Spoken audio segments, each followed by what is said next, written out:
Hello friends, I am Nikhil Patel from IIPS. Today we discuss NSEM examination question number 8. Question number 8 divided in two parts, part A and part B. First by understand part A.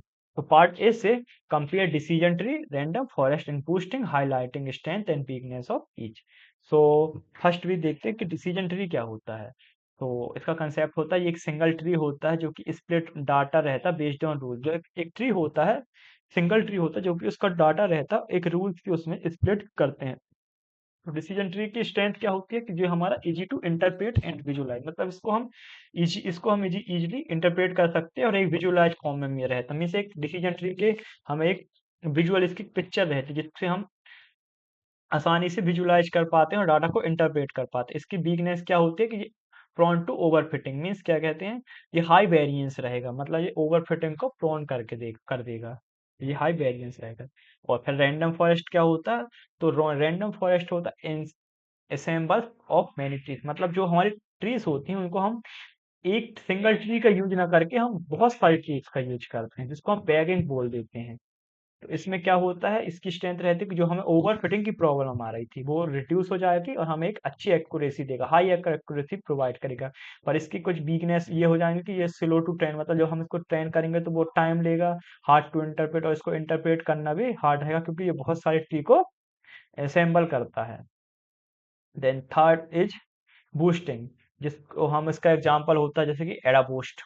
तो इसका concept क्या होता है कि जो हम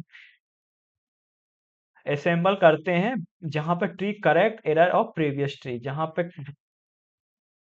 new tree में correct करते हैं हम जो प्रीवियस ट्री की हेल्प. ये हमारी स्ट्रेंथ क्या रहती है हाई एक्यूरेसी प्रोवाइड करता है बट गुड फॉर कॉम्प्लेक्स पर जो भी कॉम्प्लेक्स पैटर्न रहते हैं उसके लिए वेरी यूजफुल रहता है. इसकी फिर वीकनेस होती है कि ये sensitive to outlier and noise मतलब ये वेरी सेंसिटिव होता है आउटलायर एंड नॉइज के लिए. Then we move to the part B of question number 8. तो पार्ट बी से so how basic logic gate can be built using single layer neural network complete table. जैसे कि हमें तो first we use gate then number of neurons then activation function और then back progression needed. तो जैसे कि हम कुछ गेट ले लेते हैं एंड गेट और गेट नॉट गेट और जॉर एक्सऑर गेट. तो फर्स्ट वी यूज तो for and gate number of neurons use 1 और gate number of neurons used 1. For NOT gate, number of neurons used 1. But in XOR gate, number of neurons minimum used 2 for minimum for hidden layers. Then activation function. So in AND gate, activation first use is threshold. OR में also used threshold.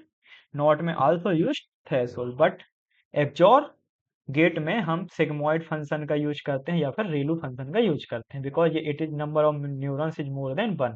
तो you B use sigmoid function और रेलू function. तो अब हम देखते हैं क्या and gate में बैक प्रोक्रेशन जरूरी है.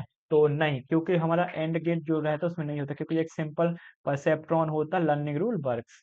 और गेट में भी हमें नहीं करना पड़ता और नॉट गेट में भी नहीं करना पड़ता लेकिन जो एक्सॉर गेट का है उसमें करना पड़ता क्योंकि रिक्वायर्ड में मल्टी लेयर perceptrons यूज होती हैं.